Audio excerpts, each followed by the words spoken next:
Okay, I'm going to begin. Good evening, everyone. My name is Nicole Freeman. I'm the Director of Education at the Holocaust Memorial Miami Beach. On behalf of the Holocaust Memorial, I would like to thank you all for joining us tonight for our final session in our three-part series on Jewish women's experiences during the Holocaust. Before we begin, I would like to extend special thanks to the Greater Miami Jewish Federation, the Florida Department of Education, the City of Miami Beach Cultural Affairs Program, Cultural Arts Council, and the State of Florida Department of State Division of Arts and Culture. Thank you for all of your help and support in making this lecture series possible. It's my privilege tonight to introduce Julia Mintz, who is a writer, producer, and director. Her work focuses on narratives of bravery and resistance against unimaginable odds.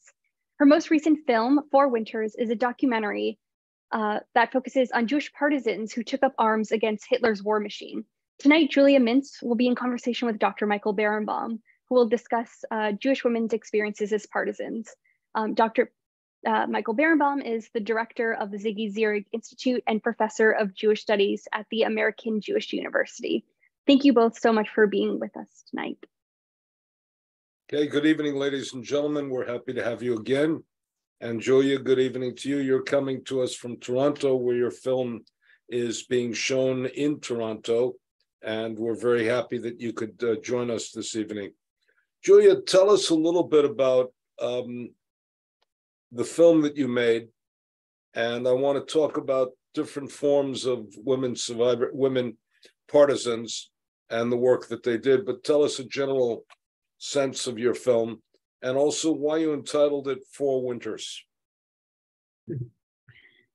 Well, welcome everybody. It's wonderful to be here. Thanks for having me. I am very excited that we were just invited to run the film here in Toronto. And it's fun to be up here, not in the middle of the winter.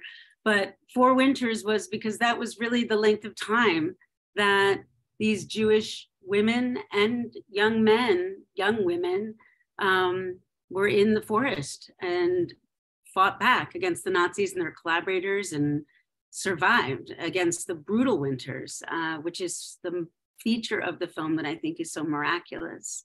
And I think that in regard to your question about telling you about the film is really about the journey that these people took in order to become partisans. The film is not really meant as a didactic historical document that follows a hard linear timeline. It's actually much more about the soulful and personal journey that a human being, that these young women especially, and men, had to go through to go from the comfort of their homes and their loving lives to become partisan soldiers and what that entailed. And so the film really follows that thematically, including aspects of spiritual resistance and all the different things that one would wrestle with to become something you never thought you would have to become to survive. By the way, there is also a sort of a very peculiar tone to the film, which is, what are you going to believe what your lying, deceiving eyes are seeing, or what these women are telling you? Because these women are now senior citizens, and they look like everyone's Jewish grandmother. And I say that in the most positive sense of the term. I had two Jewish grandmothers whom I adored, but they look like everyone's Jewish grandmothers, and you can't imagine that they had this prehistory, this early history, in which they were anything but this tranquil, loving Jewish grandmother. They were fierce, tough, battle-tested, and we'd also say, in keeping with your theme, winter-tested, women who had lived in the forest, not for weeks and not for months, but literally for years. Yeah. Talk to us for a moment about one of them who was very unique, because she actually gave you many of your visuals. Talk about Faye Schulman, please. Faye Schulman was, I mean, they all were extraordinary, really. But the thing about Faye was that she managed to escape into the woods with her camera. And she also managed to return to the ghetto over and again to steal the chemicals needed and the glass plates to take the photographs. And then when she went into combat, when she went on missions, she would bury her photographs and her camera and equipment in the earth.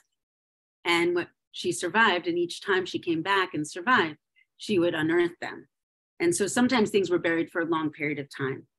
There's many photographs that Faye, you know, when we went to film the interview, I really love to tell this story. In fact, I told it last night. And I think I might have to tell it every time I show the film. When we go to film these interviews, we schlep all of our equipment and all of our gear into people's homes. And we filled our house with lights and camera and flatbed scanners. And Faye and I, very much in the tradition of a grandmother and granddaughter or family member, she really passed this living history to me. And we sat together, and each of the photographs, she said, and she would tell me about each gentleman and each person and why she took the photographs. And at the end of these days together, we were in her kitchen, and Faye took my hands in hers and she said, "Julia, now my story is yours." And it was so wonderful last night, because Faye was from Toronto, to say to everybody, and now I get to bring Faye's story home and make her story yours.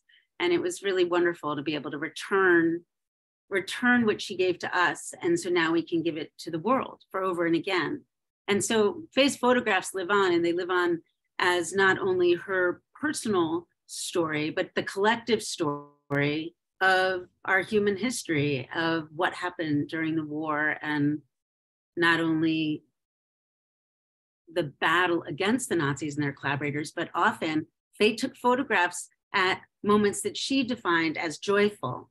And so sometimes you look at the photograph and think, how is this possibly a photograph you'd want to take? And one photograph in particular was one of coffins. And I said to her, "Faye, why did you take this photograph?" And there are these coffins lined up with dead folks in them. And in the coffins, they're decorated. There's these laurels that they had taken of forest earth and foliage and lined them.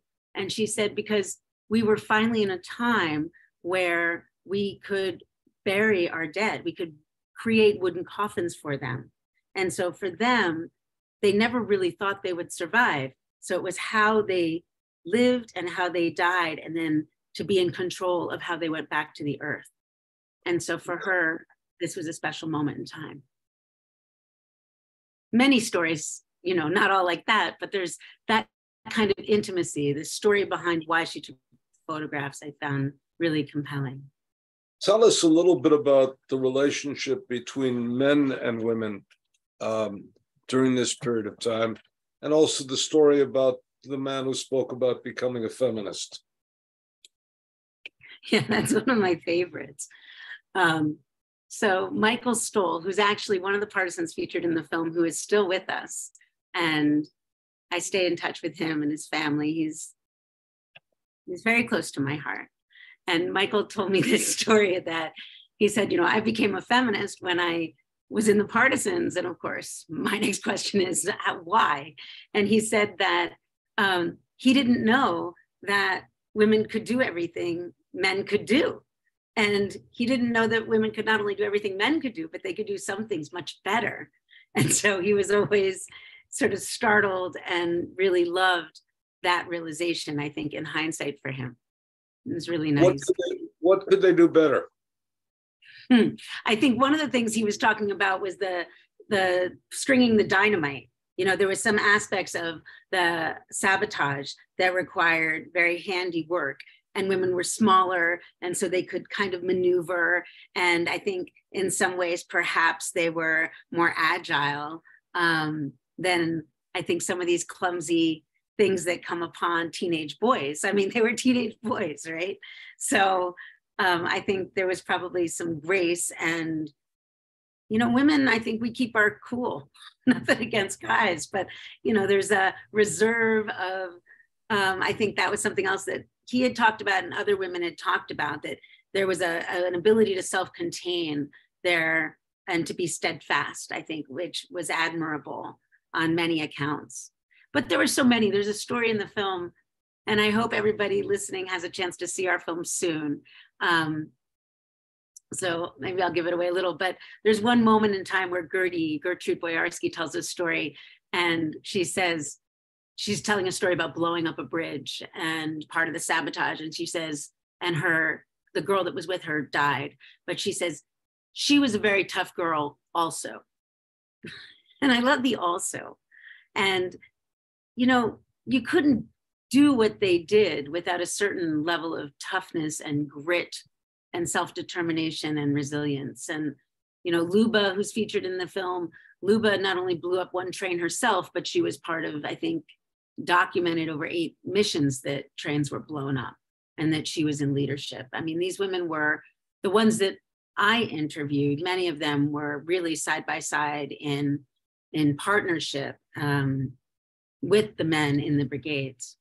And they also, interestingly enough, had some gender specific roles, or at least it was defined that way as nurse. But really they were medically treating wounded soldiers. They were forced to become medics of their own regard, to the degree of like carving wooden tools and scraping lice and using pig's fat and, you know, carbon to try and help wounds from becoming infected. I mean, they were just doing everything they could. It's remarkable. Teenagers, people in their young 20s out for 4 years in a row in the woods. What was the personal relationship between, not only the fighting relationship, what was the personal relationship between men and women? And tell us the story of the Virgin. I believe there was more than one. But I think it's very interesting, you know, when I spoke to the men about the girls in the forest and the relationships between men and women, I had a lot of different and very interesting responses. One of the things was some of the boys had teenage siblings that were girls that were back and lost or to them, and they didn't know if they were living or dying or in the forests. And so some of them felt incredibly protective over these other young girls in the forest. And it was described to me that they couldn't imagine having any kind of sexual relation because all they could think about were their sisters. And so they said they're like sort of fraternal, I don't know if that's the right word, the brotherly protective piece of them was really engaged at each turn. And that the women in many respects, especially in the forest, they weren't just with the Jewish partisans, there was a lot of overlap, especially once we got into the 3rd and 4th winter with Russian partisans and the Soviets and white Poles and everybody was kind of in different spaces. And so unfortunately, there was a lot of rape and there was a lot of connection, and women at times, from what I understood, not the ones that I interviewed, but they would, especially in the family camps, kind of partner with men for protection. But the women so the men had these different relationships, and some did fall in love in the forest with other women, you know, men and women. But I think for the most part, the way it was expressed to me was more in relation to virginity, because they were mostly virgins when they went to the forest. And so what I was really interested in was the sort of the aspect of how people held on to their understanding of right and wrong, including the 10 commandments, breaking covenants with God in order to survive, becoming confronted with this idea that you wouldn't get to live. And so I think part of their willingness to explore sexually willingly was that they really wanted to have that experience before they died. And so that was expressed to me by the women that I interviewed. It was like, you know, we didn't think we were going to live, and we wanted to live while we were alive. And so not only were there relations between men and women, but they even tried to sing, and they tried to dance, and they made checkerboards, and they tried to do what people try to do when they're sort of being defiant in their self-determination to live their lives and to sort of grab joy and their humanity when they could. There's a new book on people who had love relationships, because we very often focus on sexual violation. And certainly there was sexual violation, sexual exploitation, rape and the like. But the title of the book on some people who fell in love was Love When There Is No Tomorrow. Yeah, I think that's... And it strikes me that everybody living there understood that their life, if their life was precarious, and it's precisely at the stage of the game where in the ordinary course of life, you don't feel your life as precarious at that moment. You really feel you're invincible. It's one of the reasons why teenage boys drive in certain ways. It's one of the reasons they take risks and all of that. What did you find as some characteristics of these women? I know you interviewed individuals, but you must have gotten a sense interviewing them of what it took to engage in this. Well, one of the things that I loved was, we say, oh, it's like everybody's Jewish grandmother, but there was an element that I found unique and unique among them compared to my grandmother, who is wonderful and extraordinary and a blessed memory. There was a sense of pride and a sense of sadness that went with that pride that was palpable to me. I think that they felt good. They felt good about what they did. And at the same time, they felt sort of tortured about it too. I think that was so unique. And I have had the privilege to interview veterans of other wars. And I found that these women really, in many ways, were like the women and the men. They were veterans. I mean, these are people who saw combat, and they had their comrades, their brothers and sisters in arms, die around them. And they saved lives and they lost lives, and in isolation to their entire families with the Holocaust too. But they were soldiers by the end. I mean, you don't spend that amount of time in the forest with a rifle at your side. And as they say, you sleep with your boots on and your guns between your legs. Like, that's who they had to become. And so there was something about that and the way it stayed with them for their lifetimes that I found quite unique and fascinating. I think that the courageous,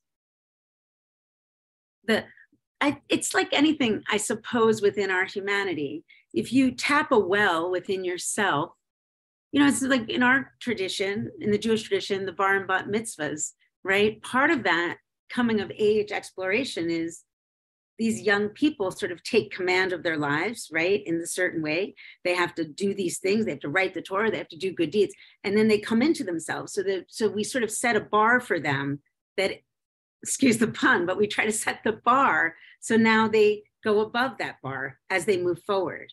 And I think that the bar for what is possible and the bar for their own sense of who they can be and their own sense of courage, sense of pain, and what they can overcome, the strength of that, it stayed with them. There was a strength and an anchor, a root, like a tap root, and you could feel it.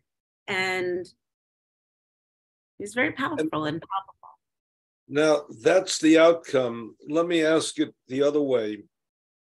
Did they develop that? Did they have that going in? Did it take a certain type of woman to leave the ghetto and go into the woods? What were the circumstances that led them to this? Certainly, they were not brought up for combat. Right. Certainly, they were not raised or taught this. Unlike, for example, Israeli Right. young women today. But did Yeah. you have a sense of, we know how they ended, how did they begin? Innocent. I mean, I did try to mine stories of their childhood that could give me inklings of that. And there's one story where one of the girls sort of talks to me about how, I don't want to give away too much, but she says, all right, I'll give it away. So for example, one of the Gertie talks about during the earlier days, and one of her neighbors comes into the house and says to her mom in an awful way, why don't you give me your daughter's clothes? She's going to die anyway. And Gertie comes storming out and she tells the story and she said, I'm going to die with my clothes on, and she sort of comes forward and you can see that she's this young girl, but she's like, don't you think about that, And so there was, even in their childhood, or I love this story that I opened the film with, where Isidore Farbstein, he talks about having skates. And one of the stories he tells is he had skates and then one broke and he went to his dad and, can I get another skate? And his father said no. And then he jerry-rigged the skates and he tied it up. And he had one real skate and one was a wood skate with wire. But then he says, but I had two skates. And so, there's these elements of industriousness or self-determination that I don't want to imply that those that didn't make it to the forest didn't have, because I think there were millions of people, had they been lucky enough, like these partisans, to escape death over and over and over and finally get to the forest, to be in a position to become a partisan, right? And get the weapons. Let me make a historical comment because it's very important. One of the first pieces of luck these people had was proximity to a forest. Absolutely. Because, for example, Warsaw ghetto Jews could not find a forest, but the people who lived in Belarus and the people who lived in areas adjacent to large forests had a tremendous capacity to go to the forest. And it was proximity, even in a city such as Vilna. Abba Kovner and his group could go to the forest because the forest wasn't that far away. So geography played a very important role. Talk a little bit about how they handled the physical ordeal of daily life. It was remarkable what they were able to do. They dug themselves into the earth to start. I mean, not only to hide, like we've seen across history, but to stay warm. And they would build, they called them zimblankas. They would dig out the earth from underneath. They would take the buckets of earth, dirt, and they would trek it far, far away. So there was no sign that they would be there. And then they sometimes would be able to bring coal in, and they would even make little tiny stovepipes and keep wet rags on the coals so they could keep warm at night. They stayed like that, like sardines, sleeping head to toe. And sadly, sometimes the zimblankas were discovered. So many people died in those zimblankas as they were built. But when they weren't discovered, that's how they slept. That's how they hid. That's how they stayed together, told stories, taught each other history and math. And, there's these incredible stories of one person's, like they just taught each other things all the time, depending on what people knew. They would spend their evenings sharing those stories. I mentioned a little bit about the medicine. They would try and do whatever they could to keep that. There were bunkers in the forest. In some of the brigades, people would have typhus, and it would get so bad that they would have a separate bunker where they would be quarantined to. And so if you had typhus, you were in a typhus zimblanka, and most people never really made it out of that zimblanka, but they still cared for them. And those that had had typhus and survived, like Chaya Levsky, she actually stayed in the bunker with those that had typhus and took care of them on different occasions. And I know she saved one, maybe two people, but I know definitely of one man's life that she saved because she had the courage to stay with him. I have a funny story about Faye. She often assisted in very complex surgeries, and they would bring surgeons that were in the forest, and they would travel. And Faye was in charge at one point, post-operative. This guy had his neck cut open, and I guess the wounds were so open and they needed them to stay open to heal, because the skin, as she describes, had to heal from the inside out. You don't want to cover it, you know? And so she said her job, and it was so funny because it was such a story of a young girl. She said her job was to fan and to make sure the flies wouldn't land on his wound because of the larvae. And so she said all day long, and it was such a funny story because it was so ironic. She was like, all day long, I had to fan his wounds. And when somebody came to give her relief from her shift, you know, she was like so relieved. But it was such a schoolgirl story of saving someone's life, you know, in basically a MASH unit. And, you know, every job was important. Everything that they did was important because they were saving each other's lives in practically every gesture of how they lived their life. And you focused on 4 winters, but summers weren't much easier. Correct. The summers, one of the things in summer that made it much easier was that it was harder for the Germans to track them in the summer because the earth was sort of, they could see where they were walking much more easily. And the days were lighter, longer. So they could travel by night, but they could really see their way. Whereas in the winter, your tracks were, you know, whenever there was snow, it was very, very difficult to stay hidden. And so as soon as you came out to cover your tracks, you know, they'd have to walk backwards and sweep with branches, but it wasn't really ever good enough. So that added an element of danger that was, of course, very difficult, and hunger. Let me talk about physicality for a moment, because it's interesting that in the winter, in the camps, people tried to walk where other people had already walked because they used less energy not to have to make an imprint in the snow. Absolutely. So there was something called the Auschwitz walk, in which you went like this and like this. You walked from one place to the other because you didn't want to use up the extra energy. And here in the winter, they had to cover their tracks and walk in a couple of different ways to be able to get through this. So it's an interesting juxtaposition. The partisans did that too. The partisans would absolutely do that. And even after the war, when people were trying to cross the Alps, right? And they were trying to cross the Alps to leave Eastern Europe and Germany and get to the coastlines, they would cross the Alps, and they would always try and walk in each other's footsteps, especially on those long treks. So, yeah. And also just for our participants, after the war, the attempt was to get out of Soviet-occupied territories. And remember, most of the forests were in Soviet-occupied territories where the Russians were liberators.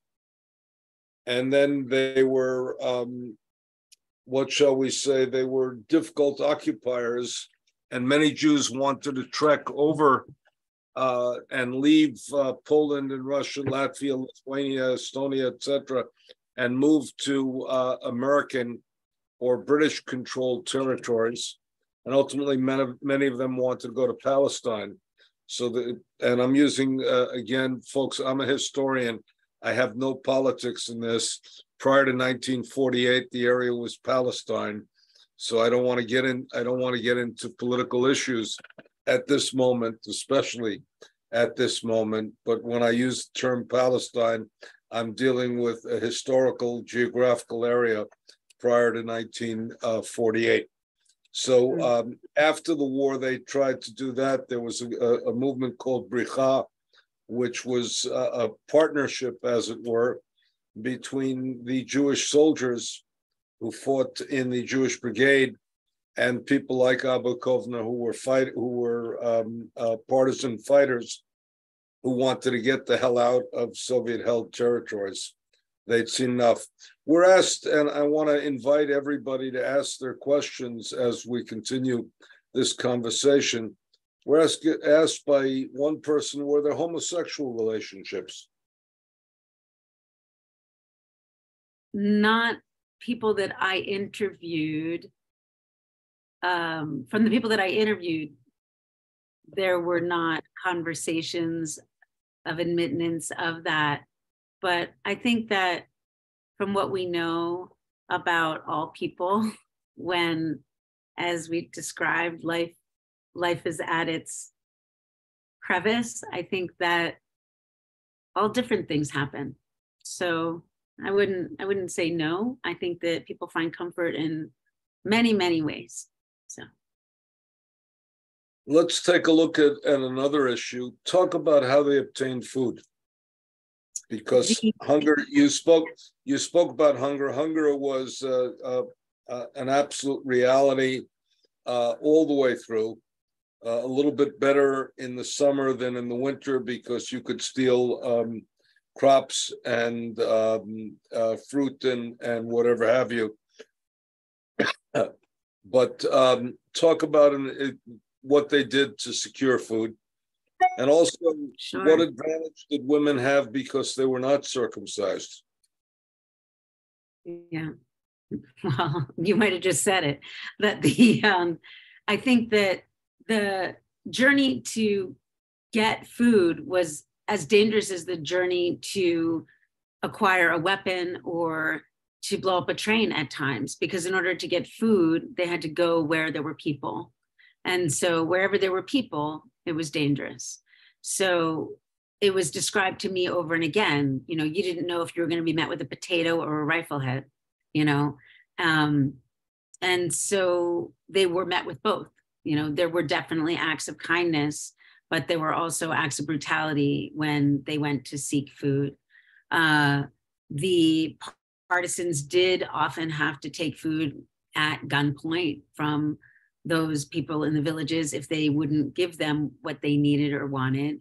I think that eventually they were able to manage, bringing a pig or a cow, or not a cow. They wouldn't bring a cow into the forest, but they could, get milk from a cow and bring it in. If there was a farmer or they found a way to get into a barn, they would grab a chicken and slaughter it so it wouldn't squawk on the way back in. They would, when they did have certain animals, the Bilski Brigade, they had a whole system set up by the end of the war, far into the forest on a sort of island that was surrounded by marshes. And there they even had tanneries and things like that. But the partisan brigades that I sort of have more my expertise in, which were these moving brigades. They weren't settled in one place for long periods of time. These folks were on the run and moving from place to place most of the time. So sometimes they would have allies and sometimes they wouldn't. So I think, Michael, it's really was about kind of co-opting, giving, getting, stealing food in every imaginable way. They weren't growing their own crops, that's for sure. They did cure meat and they could bury it in the ground and they would come back to it.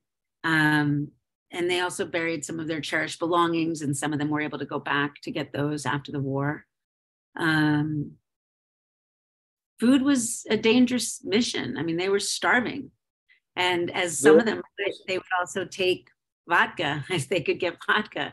And there's one story about that I was told where, as again, these were teenagers, they had never drank before. And he said, we learned to drink in the forest. And he said, but we drank a glass of whiskey. And he said, a glass of whiskey?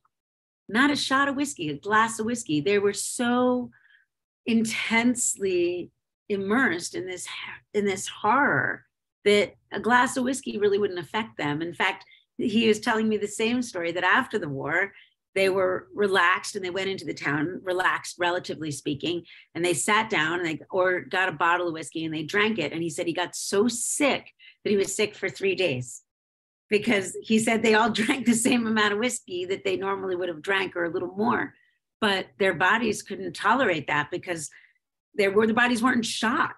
Their bodies had relaxed, and I'm assuming there's very clear science and biology, right? They had come down.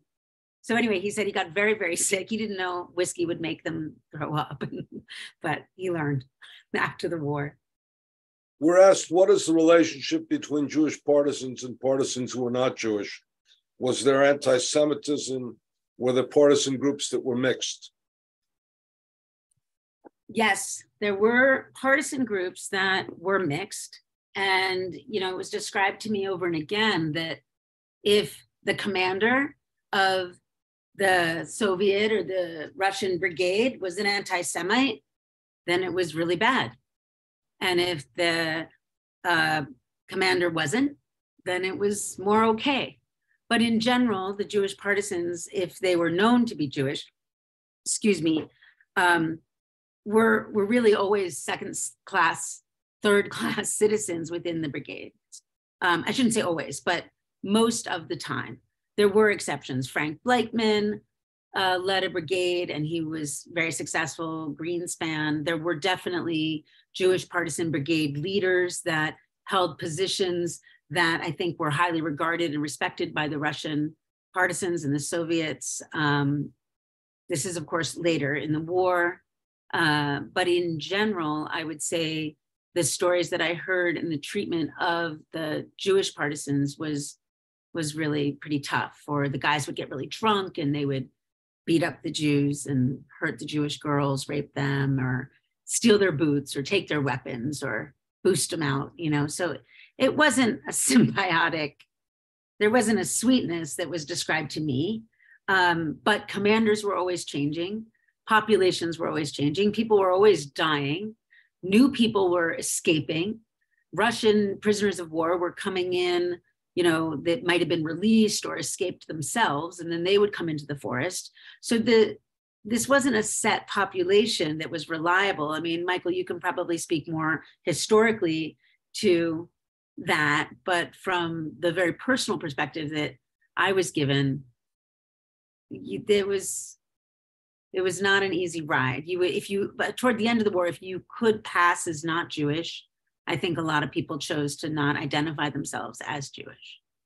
Well, look, you were under a double peril, being Jewish, and the peril you had also was the peril, not only that the peril from the Nazis, but the peril from the local population, and the peril from some anti-Semitic brigades or some anti-Semites within the brigades.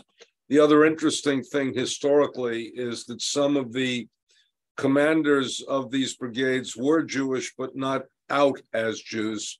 So they behaved clandestinely to help these partisans, but they didn't themselves want to be out as Jews.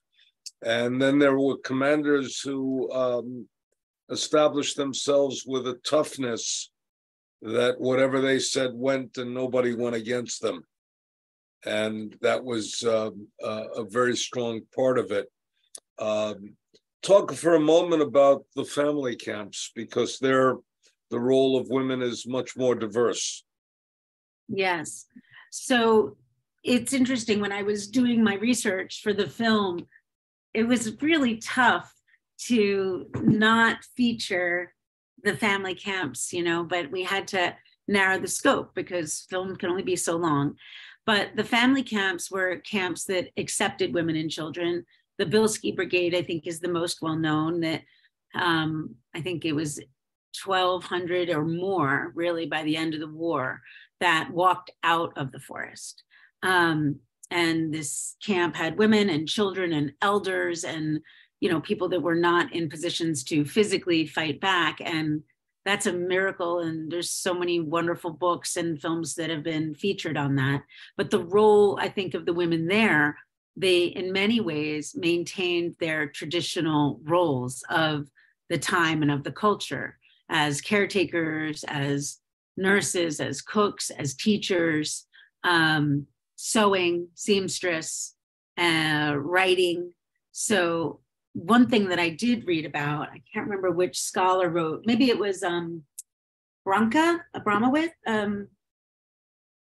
There's been Brana. Anyway, so there's been quite a bit of scholarship about women's roles in those camps. And it was very interesting. One thing that I did find was that sort of the women that might have been considered upper class or high class, educated, and the men too, that would join the brigades. There's sort of more of an intellectual society, or accountants and bankers, or people that would have held higher roles, scholars.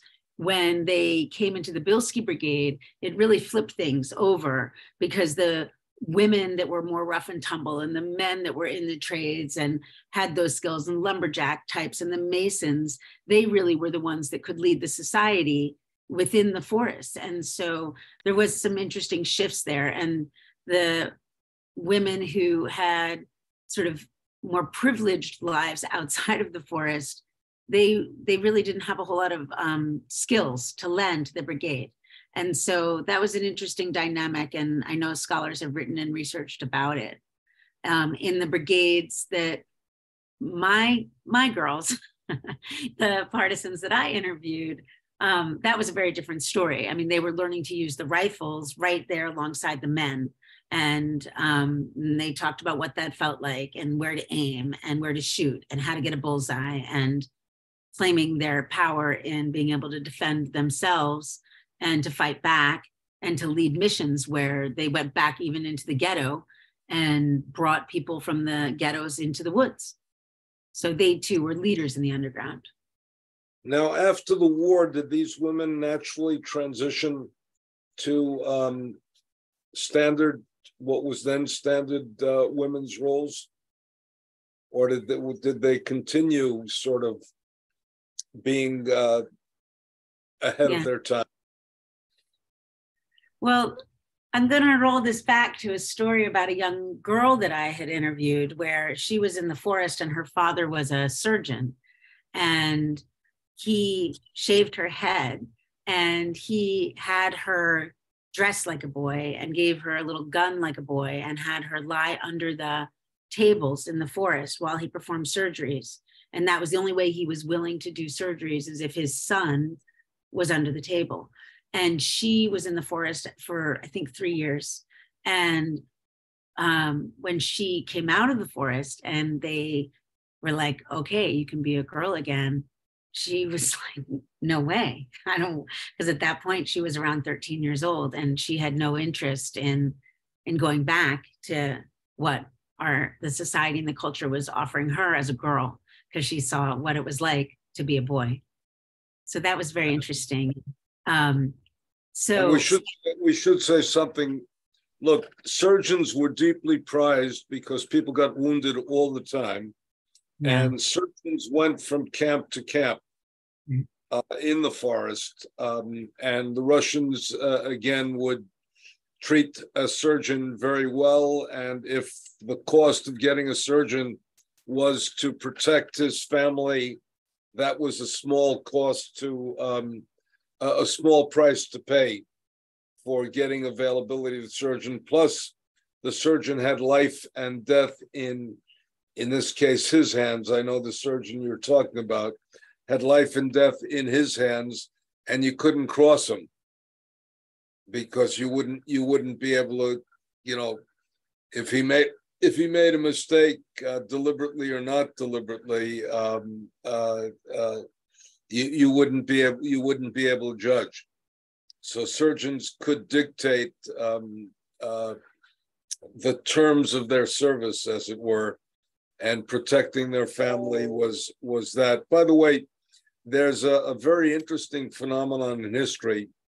I'll tell a story. There was the American Gathering of Jewish Holocaust Survivors in 1983, three. And one man made an announcement that he had been raised as a girl, hair grown long, et cetera, and he had to learn about, going to the bathroom in order not to be discovered and the like.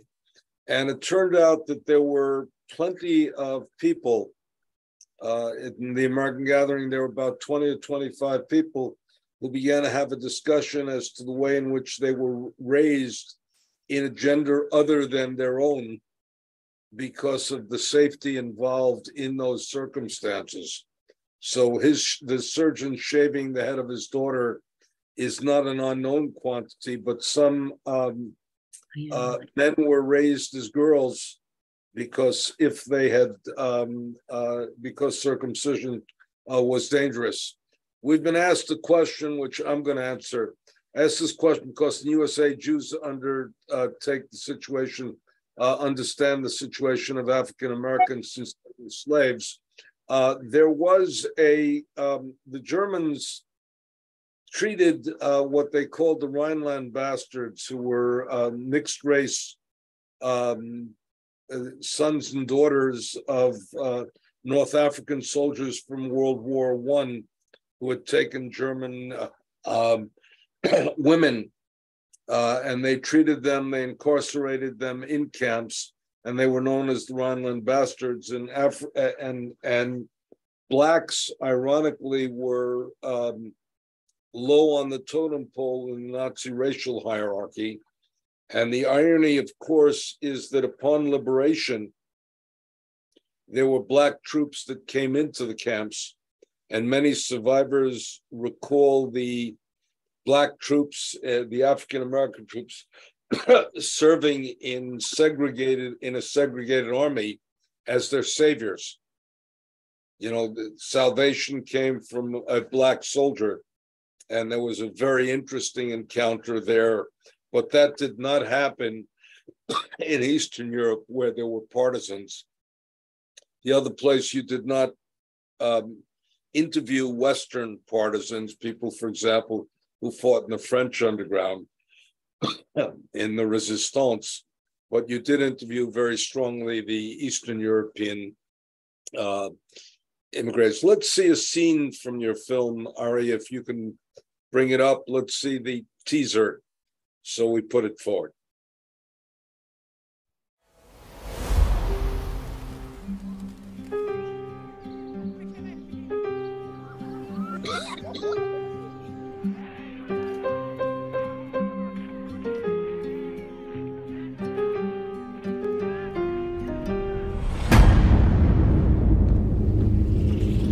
They were hunting Jews to capture us and kill us.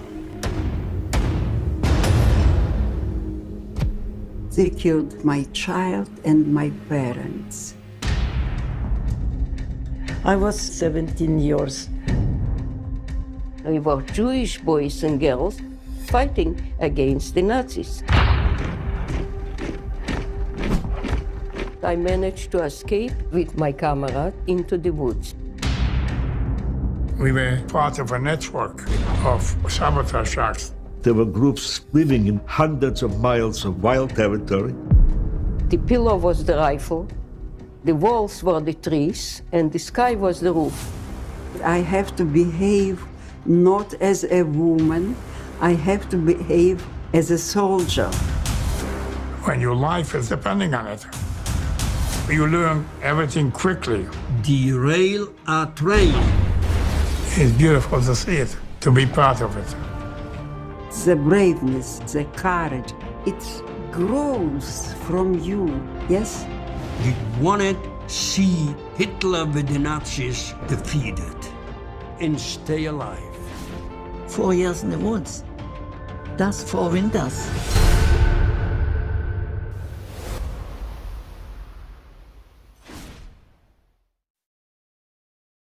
Thank you, Ari. Julia, what motivated you to make this film?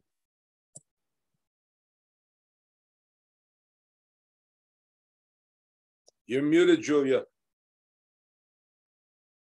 I grew up in public school in the United States, and I did have Holocaust survivors in my family, but the times that I saw them was always on Jewish holidays. So, or on holidays in general. And, we weren't supposed to talk about things. And so I really learned about the Holocaust from the Shoah and from the Diary of Anne Frank when I came of age. And I didn't know the story about the Jewish partisans. And so when I stumbled upon the story of these 25,000 Jewish boys and girls, well, that's not really what happened. I stumbled upon the story of one young girl who dug herself into a ditch and was blowing up Nazi trains headed for the front line. And I couldn't believe the story. In fact, I was shocked. And then I tracked you down and I called you and I said, is this true? And you said, yeah, not only is it true, but there were 25,000. And at the time, that wasn't a really well-known story or number, and even more than 25 in Eastern Europe and Belarus alone. And really, it was from there I knew that I needed to make the film because, I consider myself a pretty well-educated person, and I was startled that I didn't know it. And so that was really the beginning, and what has become a passion project. And I've tried to read everything I can on the subject and interview everyone I could that lived and had this experience. And I've sort of fallen, I know it may sound ironic, but I've sort of fallen deeply in love with this story, this extraordinary resiliency and courage. And I'm fascinated about it in all cultures and among all human beings, but it's especially wonderful because it's my history, it's my people. So it's really wonderful to have the opportunity to research this and to make this film to share with the world. We've been asked, did you visit these places? Yeah, the research for the film actually took place in Eastern Europe and Belarus and Poland. And the folks that we interviewed were actually all over the world. I wish that I'm looking forward to bringing the film back to Eastern Europe. So we're trying to arrange screenings there. And I think that would be very powerful. It's doubtful you're going to go to Belarus at this time in history. Belarus, which has just gotten, it's going to be a repository of nuclear weapons. It's not going to be a place to show the movie for the foreseeable future. The other question, let me talk for one moment as a historian. One of the reasons that blowing up trains was effective is a combination of things. You didn't have to go into face-to-face combat with the Nazis. With the Germans, you could essentially engage in sabotage. And the other is you slowed down a train, you killed people, you destroyed ammunition, you set fires, did a whole range of things. And if you were lucky, you also got ammunition out of it, which enabled you to handle the next mission as well. We were asked, did you feel connection with the stories and real life? Connections with this. Did you feel? What was your sense about the capacity of human beings to resist in the aftermath of this? Well, I'm not sure to answer that question. I think that if we were to sort of begin to talk about the larger story of resistance today and the rise of anti-Semitism today around the world, and bigotry and hate, at each turn, you know, it's my goal for the film that so many people will have the opportunity to experience the courage and the bravery of these partisans, and that people will have the inspiration of their experience to know, you know, that it's within each of us the power to resist and find our voice, and not only find our voice, but to role model for other people to find theirs. And, you know, we purposely set the film, we opened the film with a very sophisticated series of photographs and themes and stories about life as I know it, you know, going on vacation to the beach and special holidays with your family. And because I wanted folks to understand that our life right now is not so different than the lives of those that were disrupted and ended by the Nazis and their collaborators during the Shoah. I mean, this is a film, you know, the New York Times said, nor was it much different than the life of most Jews in many different Jewish communities. And the other thing about it is that I guess no one was raised to be a partisan until they had to become a partisan. Yeah. And it was quite a journey and quite an orientation of it. Let me turn it back to Nikki. Let me thank you, Julia. And let me suggest that you all see the film Four Winters. We're hoping that it will have another play in the Miami area. It's now what theater in Toronto, we were asked, because somebody's on the... We're at the Hot Dog Cinema up here in Toronto. And then we go... Hot Dogs. Wow. Hot Dog Cinema. And it's in the heart of Toronto. And we're going to be back in New York and Philly and Bryn Mawr. We're going to be a lot of places. So if folks are interested, you can check out our website, and there's a screenings page there, and it'll tell you where we're playing. And I am fortunate enough and to have wonderful talkbacks too after some of these screenings. Michael and I have done some, and we're looking forward to doing more together when we get out there. So yeah, it's really been quite remarkable. The website's fourwintersfilm.com. And then you can pull down on the screenings tab, and it'll tell you where we're looking to be next. And Thank you so much, Julia. You'll also meet some incredible women. Oh, absolutely. Absolutely. You will not be. There's a really great article actually written in Ms. Magazine. I know we're jumping off. Ms. Magazine did a feature right before we opened in September. And it was an incredible feature story about women in the resistance and the Jewish partisans. So that's a cool article too, if folks want to learn more. All right, thank you everybody. It's a pleasure to be with you.